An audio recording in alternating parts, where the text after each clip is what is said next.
it's easy to miss when someone comes out of nowhere and gives you a shot that you absolutely have no business taking. But what you need to do is absolutely, and you need to go read the 10 books, find the 50 mentors, watch whatever YouTube videos you need to watch or TikTok or whatever it is, and go figure out how to crush it. Because if you do, it changes the trajectory of your entire life. Totally.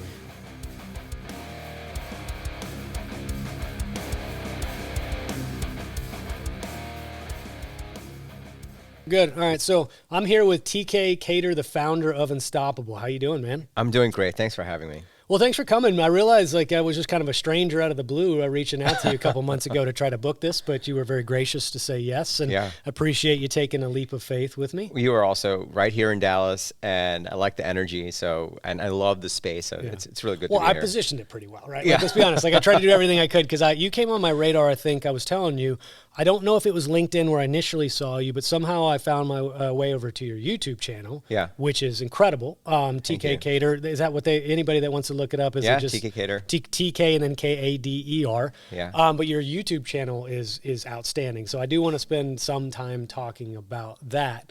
But before we go into all that and what you do today, we were briefly talking off camera about some of your backstory, your history. Could you kind of take me back to early life? Like, who are you? What do you do? And how did you get here to this couch today wearing some killer cowboy boots? Yeah.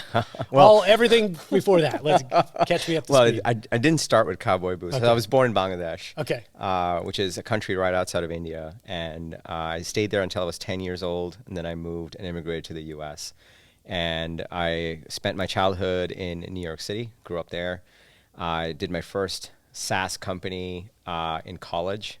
We got acquired right as soon as we were graduating. That was upstate New York, where there was no funding. You didn't know anything about Silicon Valley, but we got acquired by a company in Silicon Valley. So, so I want to make sure we don't gloss over that. You started a company in college and were able to be acquired prior to even exiting school. That's right. What did this company do? So it was called P.I.M.P. P.I.M.P. Okay. We were a bunch of nerds. Our PI, where I went to school, had 75% men, so there was literally nothing going on. Okay. P.I.M.P. stood for Personal Information Management Portal. Okay. So we were nerds. At first, I'm like, what is this PIM platform? But okay. All right. Yeah. So it was an online calendar. Okay. And this was like 2005, before online calendars were a thing. And you could go in and you could manage all your calendar online. You could subscribe to the fraternity. We were in a fraternity, the fraternity's calendar, so that would come in and it would text you, reminding you where you needed to be for classes and everything. Brilliant. So how did this idea come to fruition? We just needed it. We were just bad. And remember, at this time, you had Outlook calendar, and that's it. There was no web-based calendar at all. This was 2005. So we were one of the first ones, before even Google Calendar came out. So we were one of the first ones that built that out of our college, out of our fraternity house. We launched it. Well, I love that because, I've probably interviewed 24 entrepreneurs on this show, whether they're in insurance or not. But one of the most common characteristics I've discovered is they're literally solving their own problems, usually initially, and discover there's a market for that problem. So how did you get on the radar of somebody to potentially acquire you later on? Honestly, so I had other co-founders. We were all working together. We sold textbooks to pay for the servers. And a classic story. Nice. And we were doing everything we could to just get our name out there. And it just kind of blew up to thousands of users just naturally through colleges. It was pretty amazing. And one of our co-founders, Garrett Heaton, commented on some blog post about calendars and Web 2.0. And a founder of the company in Silicon Valley saw it. And they were like, oh, these guys are amazing. Mm-hmm. And they reached out. And so I remember senior week, when you're supposed to be partying, we were flying to California. When everyone's trying to figure out, okay, what job am I going to take? Right. And most of our RPI went to GE or IBM. We were flying to California, and they're like, look, guys, we'll buy the company. We'll give you jobs. You're going to move over here. You're going to work on stuff. And we'll just show you where you can get a house with 5 bedrooms and just hang out there. And we were like, what is going on? Well, what is that? What is the show where there's the guys that are in the Silicon Valley, literally the show. Yeah. That reminds me exactly what you're talking about. So did all of that come to fruition, culmination, exactly what they laid out? Okay. Exactly like that. And that's after New York, I then moved to California and started working there. I have to ask you though, did your technology serve as a foundation for these other common calendar apps that we're using. Do you think a lot of that sort of transpired and found its way into other tools as well? Yeah, like Google wasn't the first search engine, Facebook wasn't the first social network. And so one of the things you learn is pioneers have arrows on their backs. If you're the absolute first at something, chances are you're not going to be the best. And that's one of the career lessons you learn in business. Or if you're a pioneer, you have to work extra hard to sustain. And so a lot of the ideas we had around text notifications or push notifications, this wasn't a thing yet on an iPhone because the iPhone didn't exist. But an event is coming up. How do we notify you on your mobile phone? These are all true in applications today and you take for granted. And we were playing around at the very early stages of that. We were just very lucky to even be part of that era where the web was starting to come online. So Sure. it's really I don't want to belabor this too much because we have a lot to cover. But I mean, did you realize what you were kind of onto when you sold? If you were to look back, do you think you got the deal you probably should have gotten from that acquisition? Yeah. Okay. I don't believe in regrets Okay. in any way because regret is a flawed concept. If you think about it, like if you're truly happy with what you're doing now, having regret, like I wish I did this one thing different, would completely change the trajectory where you are now, even by changing one variable. And so we were a bunch of kids in upstate New York where startups weren't a thing. Silicon Valley we didn't even know about. And out of nowhere, we got flown into Silicon Valley and we were graduating. The university president calls, we were not the most stellar students by any means. And she's announcing the valedictorian, the salutatorian, and also for 5 of us that sold the company by building an RPI. And we were like, oh, sweet, thank God. That's like our parents were like, that's you guys. I'm like, I know, this is great. Yeah, I know. We made it was amazing. It was cool. incredible. And then we discovered Silicon Valley and we think about my other co-founder, Pete Curley, was my freshman year college roommate. And we're still best friends to today. And, we talk about it all the time. It's like, thank God we discovered all that. Like, you just don't know what leads to what, who you meet and how it works. And so we discovered Silicon Valley and we spent a decade in Silicon Valley after that, building companies. So it was amazing. Well, did you think of yourself as being an entrepreneur at that point, or did you intend to be an entrepreneur your whole career, or did it just happen to be what happened to you as a result of some good work? So it's like, we're filming this, it's 2022, and the word and feeling of entrepreneur has a very different feeling than 2005. Okay. Right? Like today, like everyone's an entrepreneur, everyone's a creator. And I think that's so amazing and it's so cool. But you also know there are people that are truly entrepreneurs and that there are some people that are like kind of faking it. Yeah. Because it's so much it's cool and it's in vogue to be an entrepreneur. Everyone's the CEO. I'm a little bit more old school. My rule is until you're 15 employees, there is nothing to chiefly execute over. You're just a dude. You're just a dude, yeah. And so back then, we didn't think of it as we want to be entrepreneurs. We were more like, okay, JP Morgan really wants us. GE really wants us. Goldman Sachs really wants us. Those are the default. But we really want to go build something. And that's all we care. We wanted to build something. And I think that's what we looked at it as, not that this cool hat of entrepreneur and I'm so cool. It's more like, let's go build stuff. And truly actual entrepreneurship, building is boring. Like it's a lot of boring, hard work. Yeah. And so that's what we wanted to be. That's what really drove us. And so when that company acquired us, they were like, cool, we're going to take what you built. You're going to build it under our platform. We're going to go much bigger. This is how many users we have. We're like, oh my God, we get to impact this many more people. Yeah, that's cool. Let's go do that. That's what we were driven by. Very cool. So how did that, so now we'll kind of move forward in the timeline too, because I want to hear about how you got to Texas and all that stuff. But so now you're working for that company. You said you worked in Silicon Valley for about 10 years. Yeah. What were we doing during that decade period of time? Yeah, so moved there 2006, hated it. You did? Like absolutely hated Silicon Valley. Huh. In 2006, Silicon Valley was really more around Mountain View, Menlo Park, so it's more the suburbs. San Francisco wasn't really a thing at that time. Okay. And so I'm a city kid going into Silicon Valley. And so I spent a year and a half, made sure the acquisition was successful, everyone was happy. That company was getting like acquired, so we were like good there. So we got acquired, and then that company was getting acquired. And so I got recruited out of there, and I went back east, and I joined a hedge fund. Oh, really? Okay. Yeah, so I worked at Bridgewater, which was Ray Dalio's fund, so I worked over there. Best hedge fund in the world. And I didn't know anything about hedge funds, but I was like, yeah, sounds great. And my 20s was all about just say yes to crazy opportunities so you can learn.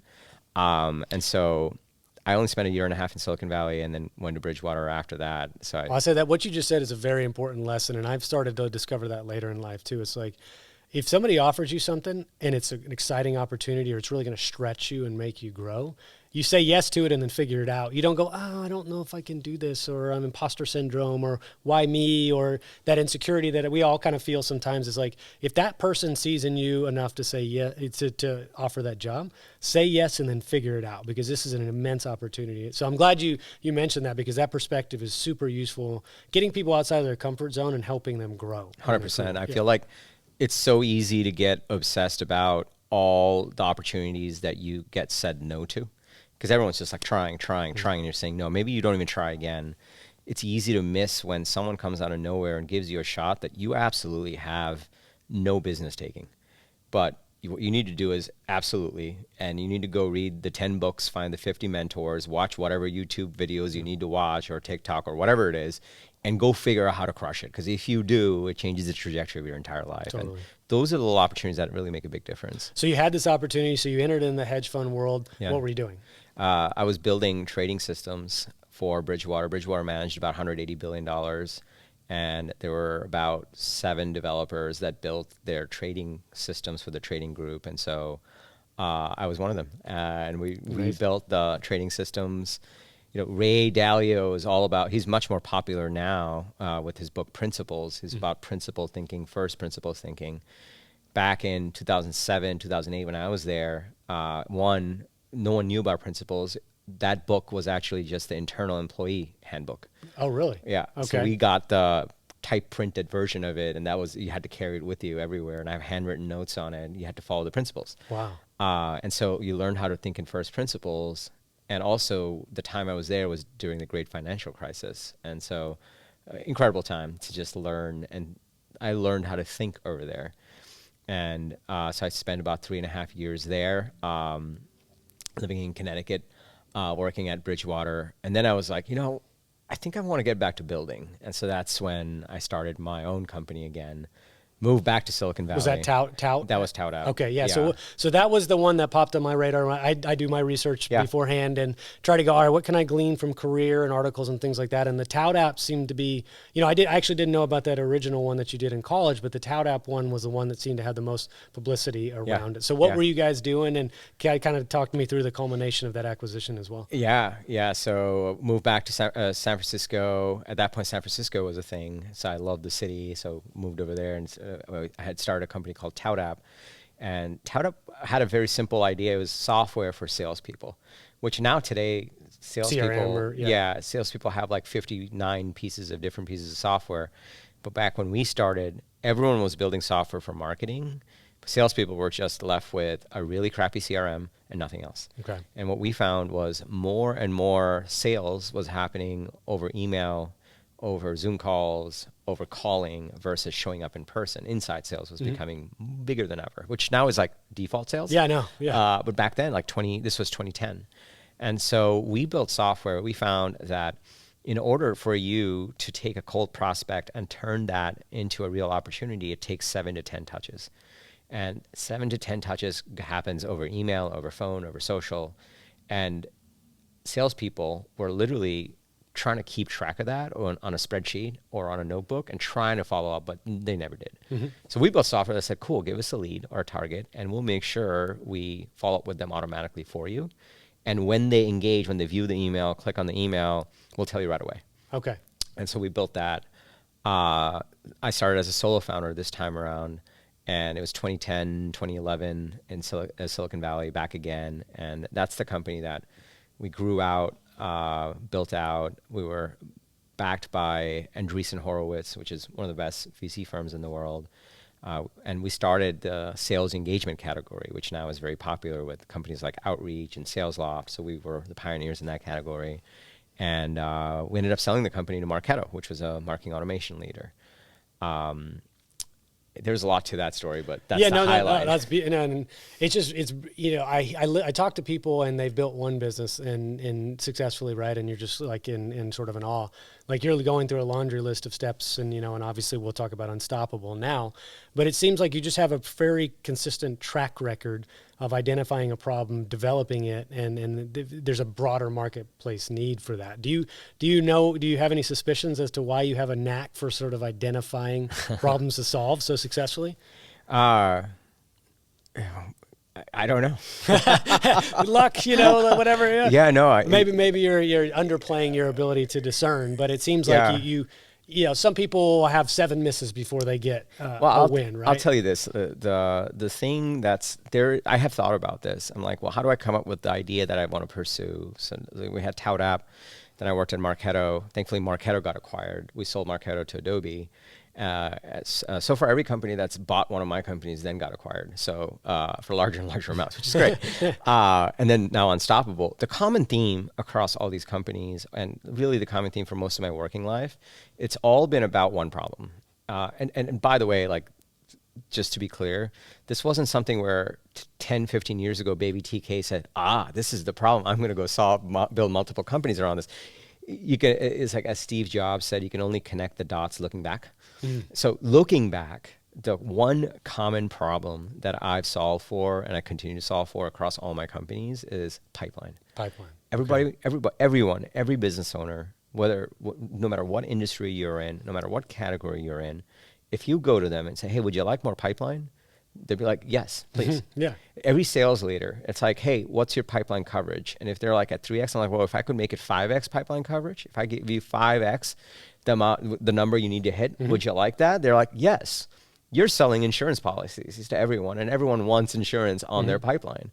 And so ToutApp helped you. ToutApp was at a time when it was really hard to get attention on the internet. Yeah. So you had to find a way to email these people and cold call these people, because just writing a blog post wasn't enough. That's what Marketo was all about. That's why they bought us. As we sold into Adobe even realized, well, we need better ways of marketing because companies want more pipeline, B2B companies. That's why Adobe bought Marketo.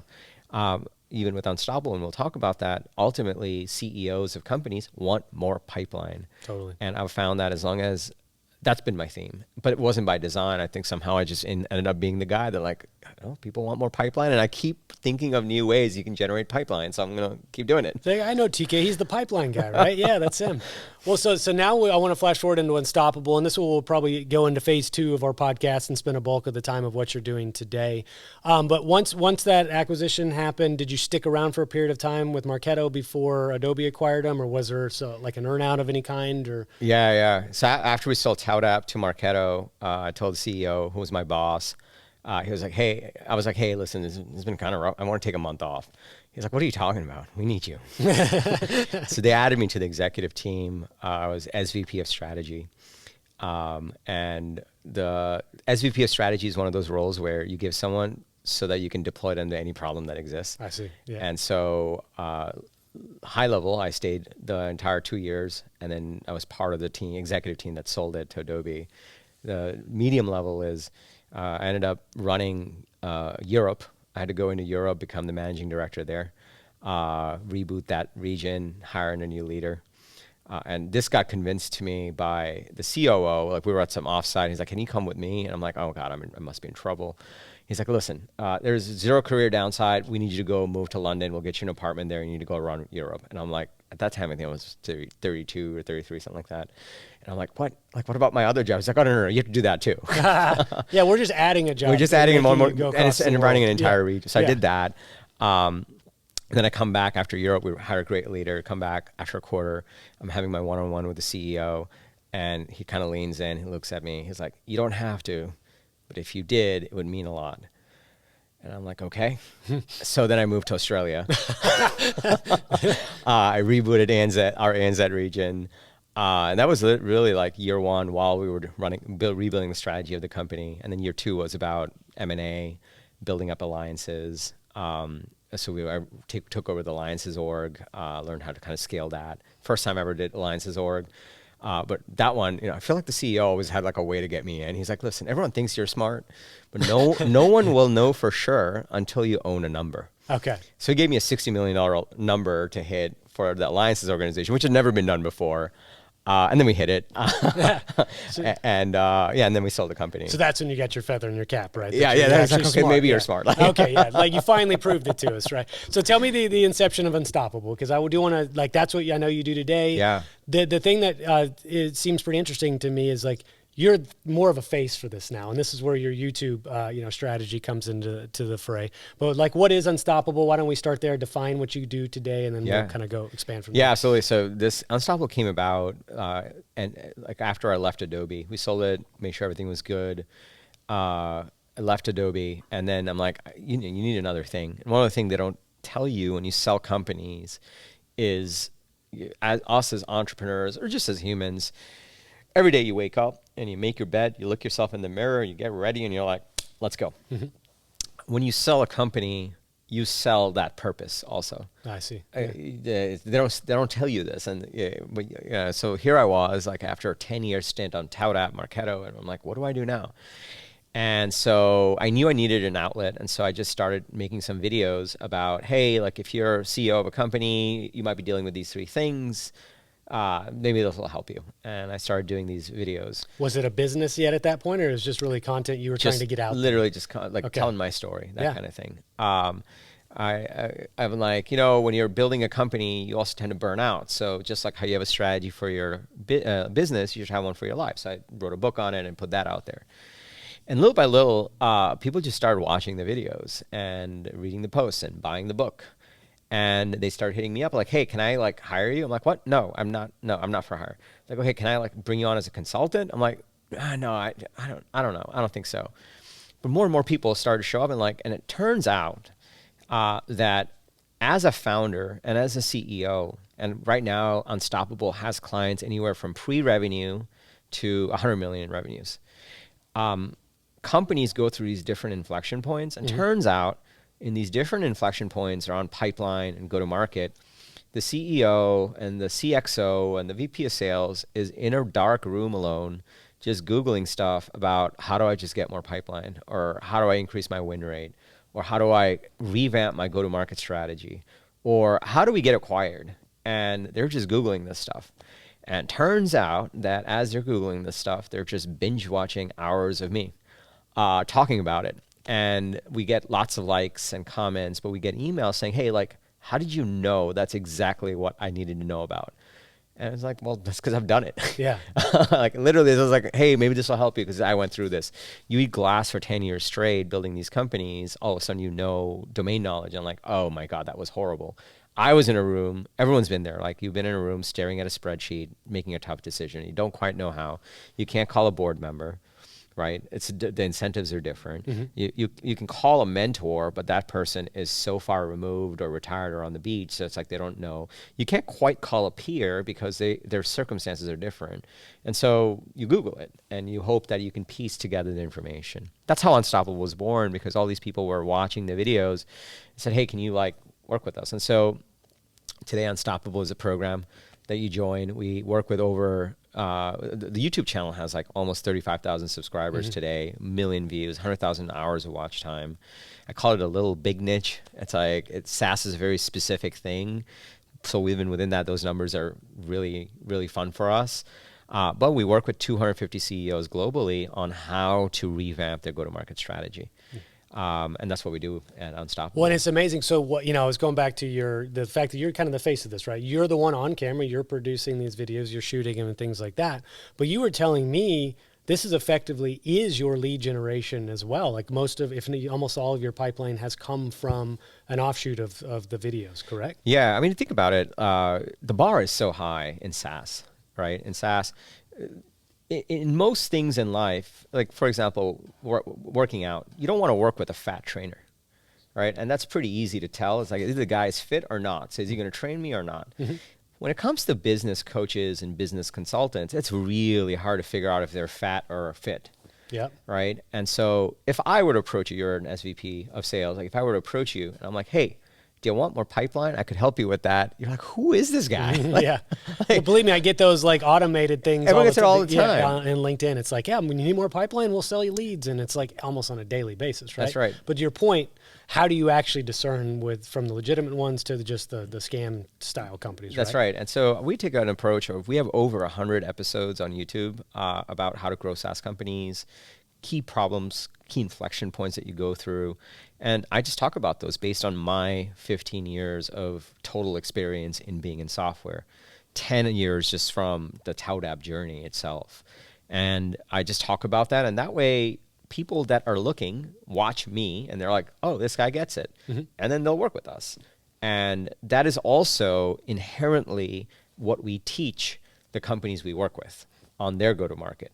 Because today, most companies are going out there, they're doing the cold emails, and we basically invented cold emailing. Like cold emailing, sequences, tracking, that was what ToutApp, Yesware, SalesLoft, Outreach, like we were the ones that started that. Okay. That's table stakes. Now everyone knows that's an automated email that you're getting for the 7th time. So guess what? In 2010, it was groundbreaking. Today, everyone knows. You tune it out almost, right? Yeah, exactly. Yeah. Well, and you kind of touched on something that I've experienced myself now, is the utilization of content as a lead generation mechanism itself, right? So when somebody sees a podcast or sees a video I make, they see me. Yeah. So they ultimately they make a judgment. Do I like this guy? Does he know what he's talking about or not? And then if over time I build enough rapport and trust through the content that I provide to them, ultimately they'll probably 9 times out of 10 proactively come to me engaging about whether or not, we can do business together. That's right. But there's an element of credibility that comes from that. But also it's like, if your face is on camera and I can see TK talking,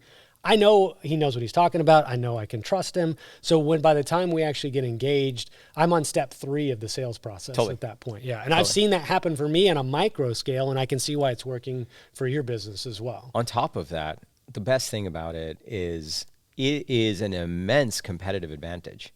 So for you, you are willing to do, this is not easy. None of this is easy. No, YouTube is not easy. Yeah. None of this is easy. Yeah. You have to be good at it. You have to know what you're doing. You have to really, really, really care. And guess what?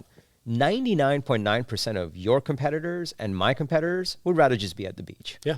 They'd rather hire 50 SDRs and have them hit the button to send out 1,000 cold emails. In the meantime, we will grind it out to give value to our potential customers, our ideal customers, with a very differentiated message over and over. And if we do that, guess who's going to win? And no one can compete with that. And that's where we're entering in this new stage of go-to-market, and that's what really excites me. Yeah, so tell me then, let's talk about the actual business itself. You mentioned about 250 CEOs globally that you work with. All of this is coming through sort of lead generation because they've binge-watched your YouTube channel. What does it look like when somebody finally comes to you and says, TK, I want to figure out how to work with you? Yeah. How does that work? Yeah, so companies that work with us typically are at an inflection point with their revenues. The first inflection point that we see is their pre-revenue, trying to get to the first dollar. The second inflection point we see is they have a few $100,000 of revenue, tens of thousands, something like that. They use their current network to get the initial revenues for their software company, their B2B company. Now they want to get to 3 million. 3 million is like, oh, we have something. That's like a good benchmark. Okay. The third inflection we see is they're anywhere past 3 million, anywhere from 3 to 100 million. But what we've seen is there are certain inflection points where companies get stuck. Companies get stuck at 6, 10, 20, 50. I don't know why, just stalls. Okay. And so in any one of those inflection points, you need to revamp your go-to-market strategy. And we have a very straightforward format around this. It's a framework that has worked for me and now has worked with over 250 companies that we've worked with. We follow 3 pillars to revamp your go-to-market strategy. The first pillar is, who is your ideal customer? What's your ideal customer profile?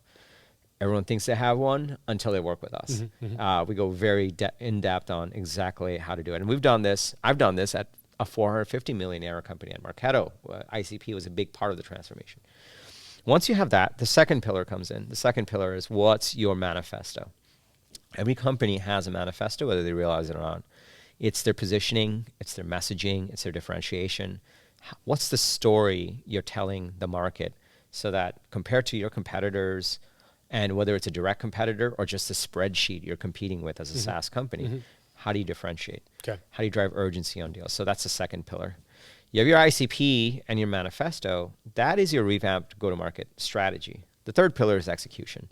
Most companies, when they might look at you, let's just say your direct competitor might look at you and say, oh, you know what? He's doing this YouTube thing. We should do YouTube.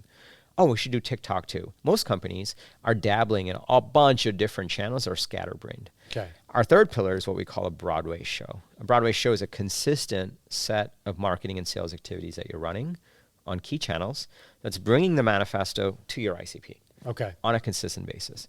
So with all our clients, we teach them ICP, manifesto, Broadway show. We teach them how to revamp that, how to run those plays.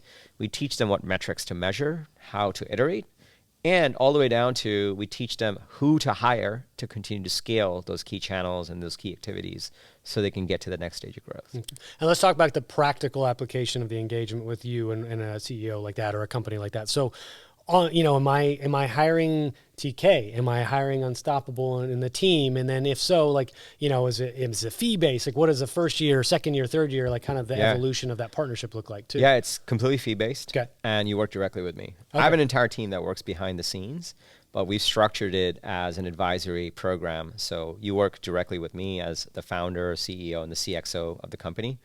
We require that the CEO is leading the effort. The reason we do that is when you're changing the manifesto of the company or defining the manifesto of the company, or you're switching around the ICP of the company, there are these strategic decisions that the CEO must own, and then we'll get leverage from the sales leader, the marketing leader, the ops leader, the finance leader, the co-founder, all of that. And so that's how we're structured. Think of us as like a McKinsey, except we're for early stage SaaS companies. Well, I like the fact that the folks get to work with you because ultimately they're coming because they like you already Yep. or think you know what you're talking about. So it's good to know that you're not then being handed off to somebody down the street that may still be competent and capable, but that's not why they were there in the first place. There's no ex-pizza boy that I trained as a coach that you're going to now work with. Yeah. Here's what the talk track. Here's what you say. Yeah, we're a very boutique firm because of that. And you might say 250 clients is a lot. So that does sound like a lot to me. For that. Yeah. But because we've seen so many plays of this, we know the pattern recognition that we get across different SaaS verticals, industry segments. We have companies that are product-led. We have companies that are sales-led. We have companies that are mid-market. We have companies that are enterprise. We have companies that are SMB. We have companies that are specifically in real estate tech or prop tech or insurance tech. Because of that, we know the pattern recognitions and the core principles. It allows us to drive value at a completely different level. Well, is there a point though that you are just fully capped out where you're at capacity and can no longer take on additional clients, or do you phase them out over time where effectively they kind of outgrow the need for what you do? Yeah, there's definitely a life cycle and a journey for a customer. We hope that they stay with us for life. Mm-hmm. That's our intention. We have always the next program, the next thing to unlock. I'll give you an example. Yeah. We have a number of CEOs that joined us when they were at few hundreds of thousands of dollars in revenue. Now they're north of 3-5 million. They've raised the Series A, and they came to me and they said, "Hey, listen, this is great. Love it. Can I get my VP of sales and my VP of marketing into this training so we're all speaking the same language?" I'm like, yeah, absolutely. So now their entire team is on our training on the go-to-market that they went through to be able to hire those people. Okay, I see. So we have that. Then they're like, hey, listen, I was the founder trying to do everything. Now I have all this leverage. What do I do now? So we added another program. It's our platinum tier. This is the best of the best CEOs that we've worked with that's gotten the most success. We teach them how to go from being a founder to a CEO. I see. One of the things that I think I mentioned before is like, if you're sub 15 people, there's nothing to chiefly execute over. You're just founder. That's it. But once you get 15 people, you get those leaders, then you're really trying to be a leader for this leadership team. So we have a tier for that. We teach you how to do those things. So it's our intention that we have a relationship for life. There's probably going to be a point where we say, my team always monitors this. We have a whole operations team behind the scenes monitoring. We have metrics on everything. We run our business like a SaaS company. So we have metrics on everything. We're looking at NPS scores. And so if there's ever a point where we're like, hey, we are not accepting any more members for the next month, we'll do that. We cap the number of members we let in on a routine basis to make sure that we maintain the quality of people that are starting out. Absolutely. But the rule is very simple. You only work directly with me. And so whatever it takes to maintain the quality of that, because we know that gets results, that's how we operate. Nice. Well, and you're one of those guys that I kind of look at and go, well, how does he find the time? I had somebody ask me that the other day. I just took a call. A kid was trying to build a startup out in California in the insurance space. And he's like, can I talk to you about some stop loss insurance and some of your contacts? I'm like, sure. And he was like, well, how do you find time to do everything? Because I know you do the podcast. I know you're SVP over here. And I'm just like, I just do, right? I don't have an answer for you, but I find the time to do all these things. But the reason I bring that up is because when you came here today, and I wish I had the copy in my hand, but you brought me a book, which you've written a book at the same time. So like, are you just working 15, 18 hours a day? Or like, what's your typical day look like? I mean, I'll give you the short answer, and I'm happy to talk about my typical day, which is like, it's an interesting. I don't work crazy hours. I think that the honest answer for me, and this may be true for you, is we say no to a lot of things, but certain things we have all the time in the world for. Okay. For me to spend a few hours, talk about what we're talking about, and get to know each other and learn from each other. I have all the time in the world because this is within a set of things that are really important to me. I love it. I appreciate that. Hey, we got the book. Hey, Weston, you want to zoom in on the book here? We've got How to Punch the Sunday Jitters in the Face by TK Kader. I appreciate that. And is this even out yet? Or yeah, so there's a secret link for it. So whenever this publishes, just go to getunstoppable.com/book, and you'll get into the link. Very cool. Well, so sorry, we got interrupted on your thought process, right? But I mean, you're saying kind of the things that you make time for, right? And you have all the time in the world for things that obviously they derive value for you, but they help you build your brand. And I appreciate you saying that about this. But talk to me that kind of the daily life of TK. What are you doing most days? So like we didn't plan this, but this is a very meta question where that's what the book is about. Is it really? Okay. Yeah. So the book is about, the way the book came about is I worked with a lot of CEOs and they were getting success in their companies, and they would come to me and say, hey, listen, like I'm having trouble keeping up with everything. And what I would teach them is, look, just the way we created an unstoppable strategy for your business, to be a founder, you have to have an unstoppable strategy for your life, right? So in a business, you're not going to just show up and try and do everything. You're going to have a strategy. And strategy ultimately is choosing what you say yes to and what you say no to. And a lot of times as leaders, not just founders, but just leaders, we forget that we have choices we're making implicitly. And so the book is about how do you create an unstoppable strategy on how you run your personal life? Because we know that better run leaders have better run businesses.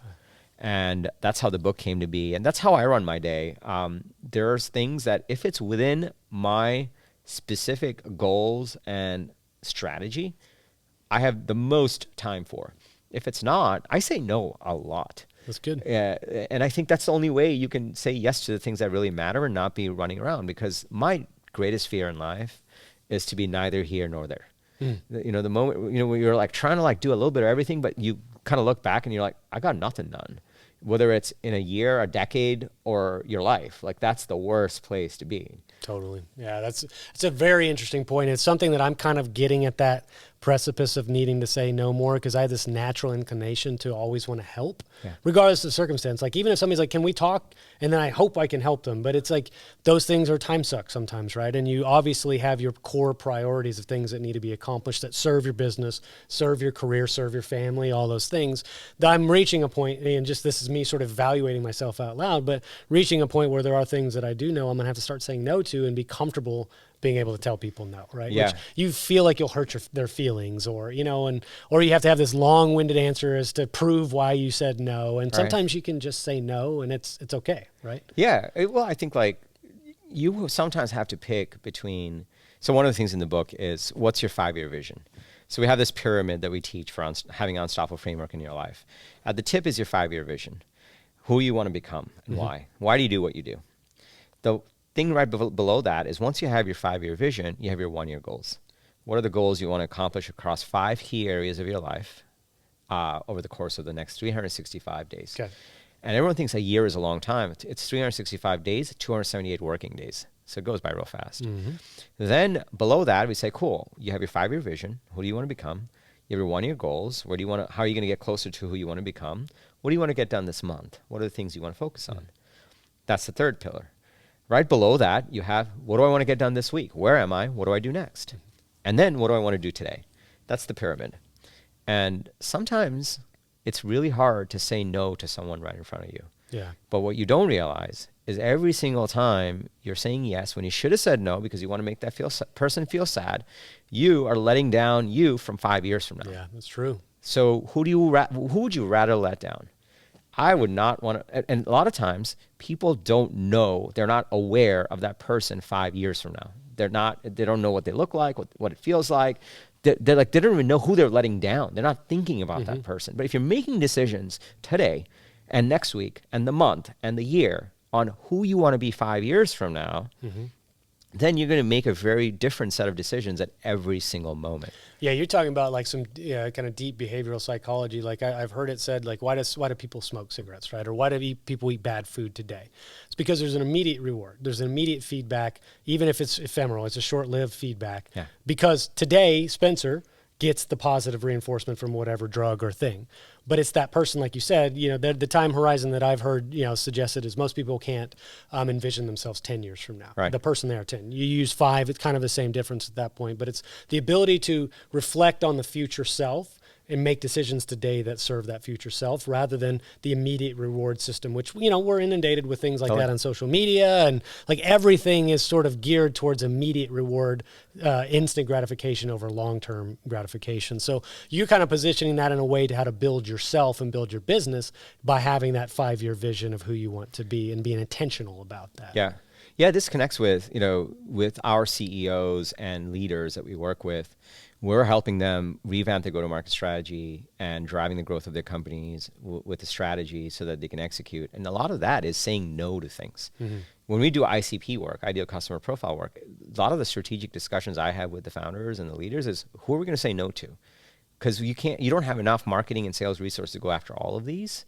And the more diluted the ICP, the more diluted the message, the less effective it is. So it's a lot of saying no so you can say yes and grow faster. Same principle applies to your life. And this is the crazy thing. We think that if our clients are saying no to the non-essentials in their personal life, they're better leaders. If they're saying no to the non-essentials in their business, they have better businesses. Crazy things are going to happen at that point. For this cohort of 250 clients to 1,000, we're going to get to 1,000 clients soon enough that they're doing both of these, and that's going to be pretty cool to see. Well, and it's really fascinating to me, and I want to spend a couple moments on this, that YouTube is the way that you've built this, right? And so can you talk to me about kind of your process if I've got an idea? I being you, TK, have an idea about this is what I want this video to be about. Yeah. Talk to me about the logistics of mapping it out, getting ready to shoot upon it, the post-production, because this is really the vehicle in which you attract or lure in new prospects. So I know you spend some time on that. So could you kind of share with me a little bit of your process and how you do that? Yeah. If I were to break it down to 3 things, every YouTube video we do is like, hey, here's 3 things you need to know about X. Okay. Like that's what we do. And you would be amazed. Our videos are anywhere from 12 minutes to 30 minutes, depending on how complicated the 3 things are. You would be amazed how much time goes into creating a 12-minute video. I personally wouldn't be amazed because I've tried to do it, and it takes a lot of time. But so for the people that don't do it, kind of tell me what that would look like. Yeah, so we have an entire day dedicated to scripting, filming, research to figure out like how do we get this right. So a lot of the work really goes in before we even turn on the record button. So for example, if one of our most successful videos on our channel is the 6 steps to building a go-to-market strategy for your SaaS business to drive growth. Simple, right? So it's like, what are the 6 steps, right? And how do you make it where people feel like they can do something with it? They don't tune out. How do you make it interesting? And for me, what I found is you got to make the steps actionable. And you have to deliver it in what I call, like all the marketing that I do and all the way I communicate, all the way I teach founders to communicate what they do in the market is what I call the hey man message. So it's very easy to get fancy and show how smart you are, but that's not the goal. The goal is if you were sitting across from a friend and he's like, hey, dude, like how do we do this? You're gonna be like, listen, dude, like all you really need to know is like, just do this, and this. Yeah. That's what I call the hey man message. The hey man, I love it. So like, if I were to ask you like, what does your company do? You're like, well, we are a SaaS platform for blah, blah, blah, and blah in this space. And you're like, make all these fancy words. It's like, okay, got it. Now, let's just assume you are a newly hired SDR in your company and you are at a happy hour on the third day of an industry event in a noisy venue, 3 drinks in. What does the SDR say to your best prospect at that conference? How do they describe you? Yeah. That's the hey man version. That's the hey man version. Hopefully. Yeah, hopefully. And hopefully you've armed them with it, that hey man version. And the hey man version is usually simpler words, shorter words, few sentences. And it's just like, hey man, like, you know how like it's really hard to generate pipeline? Yeah, the reason it's so hard is because no one really has a go-to-market strategy. They're just trying their best.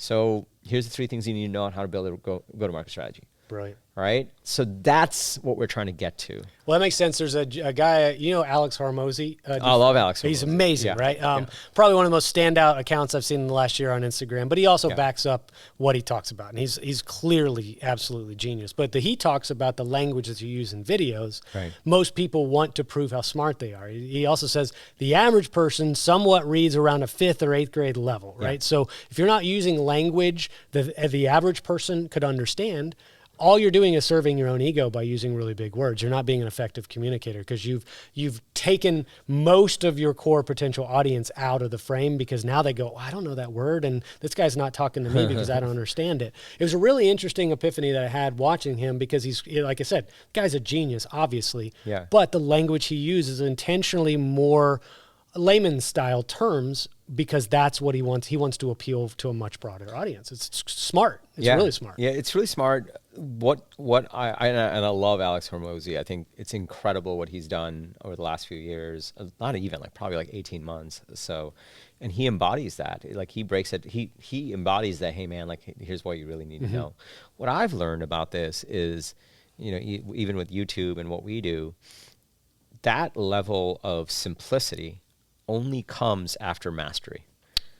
And so it's simple is a very deceiving thing. Simple does not mean it's easy, right? Like True. I'll be telling you like, hey, you need to revamp your positioning and your messaging. It sounds pretty simple. It's like, yeah, got it.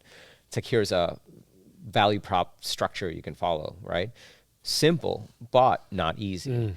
That level of simplicity where you can break it down into 6 steps requires for you or the person that's communicating it to really master the topic. Because only when you've mastered a topic, you can then say, this matters, this doesn't matter, this is the most essential thing. So let me now break it down to the 3 things you really need to know.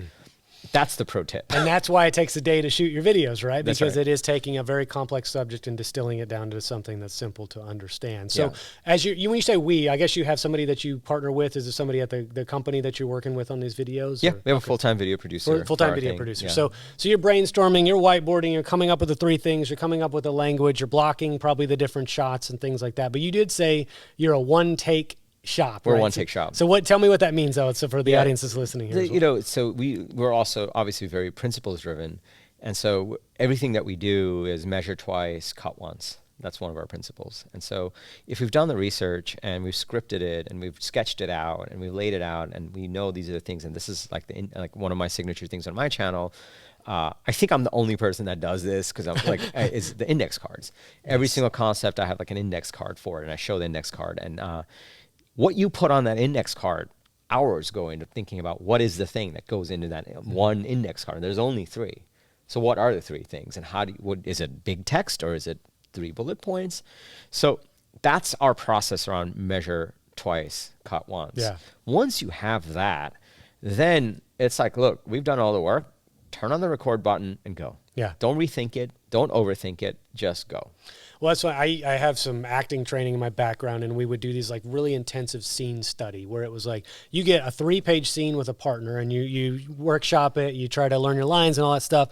But there's like 12 steps that we would follow into breaking down a scene about what the character's thinking, what's the subtext, what's the inner monologue, all these things. But the last step of that 12-step program, it sounds like it's AA, but the 12-step acting program is you leave it all alone. you literally forget it. You've done all the work, Yeah. and now it's time to go actually perform. Yeah.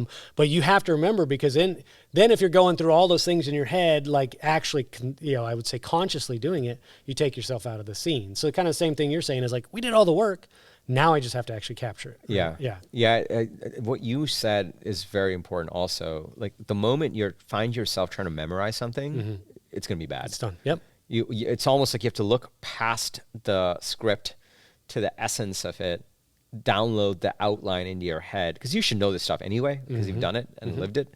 Then you're like, okay, got it. And then you just go do this thing. Just do the thing. Don't try to remember, like, how did I phrase it in that? Then you know it's going to be a shitty video. Yeah, but you can also see in somebody's eyes almost they're trying to like search their brain for the word that they're looking for, because they memorize it a certain way. Yeah. And like you said, it takes the viewer out of it. It's really, these are subtleties, right, of watching somebody do something that you don't really understand what all goes into that performance to make a good video. And like I said, I was tooting your horn to Nathan and Weston, your channel's awesome. Like, thank you. And the quality is evident, but it's also evident, right, because you believe that this is what you need to do to drive business your way. So you approach it with a professionalism that is required to have a channel that stands out and does well. Yeah. A lot of people, like you saying earlier, where folks come in and like, oh, I'm the CEO of X. Well, if you printed a business card and maybe set up an LLC, you are technically the CEO of X. But what does that really mean? You actually have the substance behind it. So you walk the walk simultaneously. And so that's how, again, you stood out to me. And that's why, obviously wanted to invite you on. Yeah. So where does your business kind of go from here? You talked about possibly getting to 1,000 clients. Does this business morph over time? Does it sunset over time? And maybe you move to something different? What's your 5-year plan if you're looking out from here? Yeah. We have a super secret master plan for Unstoppable. Okay. Step one is educate people on how to build incredible SaaS companies. Step two is empower them so they can implement those things very effectively. And step three is fund the best of them. That's it. That's all we do. Yeah. I believe that the opportunity around enterprise software, software as a service, B2B software we're just in the early stages of it. And more people with domain knowledge are building their own software platforms. And if they are in that journey where they're like, hey, do I quit the job and do I start that company because I have this domain knowledge? I think there's software that can solve this problem. Go watch the YouTube channel. We have a ton of episodes around that. If you are in it and you're trying to figure out how to get those initial revenues and really get the go-to-market right, go watch the channel. There's tons of videos on that. If you're in it and you have a few $100,000 in revenues, but you just don't know how you're going to get to 3 million. You've tapped out your existing network, the referrals. That's how you got your initial revenues. And you're like, we actually need a proper go-to-market strategy. Go watch the channel. There's tons of videos on that. If you're at that point where you're at 6 million, 10 million, 20 million, and you're stock flatline, happens to the best of us, go watch the channel. There's case studies on how we've turned around companies and exited them for north of 100 million for that. So for all these businesses, there's different inflection points and challenges all around one thing. And that's, how do I just get more pipeline? How do I revamp my go-to-market? So watch the channel. And what we hope is you binge watch 10, 20 hours of our completely free content. I hope you make money off of that. I hope you truly get success out of that.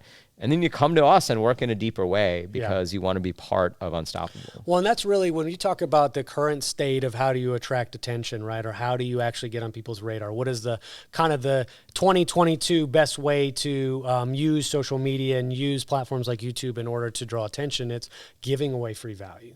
It's truly giving away useful value, right? And not these kind of gotcha funnels where you're driving somebody through a click funnel to ultimately subscribe to some sort of, mastermind.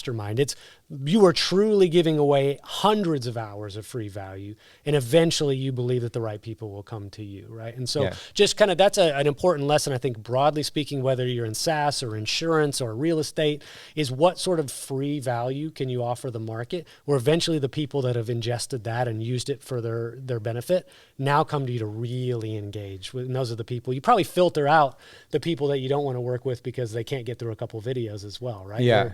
It's like, you haven't watched anything yet. Like, how do I even know if I want to work with you, correct? Yeah. Does it, you ever take on clients that just, it's a referral and next thing you know, they become a client, or do you usually run them through that channel first? We don't do much convincing. Like my team meets with CEOs and founders when they want to be part of our programs. We don't do much convincing. Yeah. Those calls are like, you have to apply to work with us. And the reason we do that is like, look, if you're hoping to come on a call and we're like going to pitch you, you are never going to believe us, nor should you. You should go watch the free stuff. And then if you trust us, then you should join us. Yeah. Otherwise, it's cool. Yeah. I'm not even charging you for that. So that's how we approach it. And you know, going off the free value thing, I think that's true. I think you want to give people value and then they'll trust you. I think that even that has gotten misconstrued. Okay. I think just care. If you can show your potential customers, like you actually care, you literally want them to be successful. You really care. If you can show that on a video, on a piece of content, on your messaging, on the way you're approaching your prospective customers, that is going to be something no one else can compete with, because the truth is 99% of people in the market don't care. They don't actually care about their clients. They don't actually care about the business they're building. They just don't, which is great for us that actually care. Fair enough. Because you can compete in an unparalleled level. Yeah. And I'll be honest, like we've had a lot of CEOs, you know, we always ask, like we check for NPS scores. We have world-class NPS scores. We always ask, like, why'd you join us? Like, why'd you do this? And they're like, there's so many other people talking about SaaS, but like, it's like the fat trainer. I haven't done it. And then there are other people that, and this sticks out a lot. They're like, I don't know. It just seems like you actually care about this. Like, I'm like, no, I do. Wait, is that not default? Is it not default that you care about what you're doing? Yeah. It's not, turns out. And I think like value can be faked. Maybe you're giving value, maybe you're not. But man, if you really care about the success of the people you're looking to serve, you will be dominating anything that you're trying to do. Well, I would agree with you, man. And so why don't we wrap it up here then? This has been even better than I expected, man. I really appreciate your time. Yeah, Thank you so much. Your questions are amazing. So. Well, I try to do my best, right? That's my job in this environment, is to ask good questions if possible. So why don't you leave us with closing thoughts, right? I mean, we covered quite a bit in the hour or so, but kind of call to action or just simply just a closing thoughts, whatever you want the audience to hear from you. Yeah, no, I think that, first of all, thank you for having me in this very inspiring space. It's really cool. Thank you for the very thoughtful questions. My pleasure. If you're listening and you are an aspiring SaaS founder, you want to start a SaaS business, go watch the channel. If you are running a SaaS business and you want to grow faster, go watch the channel. Just go to getunstoppable.com for that, and all the details will be there for all of our programs. If you want to go watch the channel, go to getunstoppable.com/YouTube. And if you want a copy of my second edition of the book, where you actually build out that personal unstoppable strategy for your life so you can run a high performance, just go to getunstoppable.com/book. Cool. Awesome, man. And I'll definitely make sure to link all of that as well, because I want to definitely drive people your direction. But like I said earlier, really appreciate your time. Thank you for the leap of faith and joining me on the podcast. Yeah, absolutely. I hope you enjoyed it, and look forward to doing it again soon. Absolutely. Thank you. Man. My pleasure.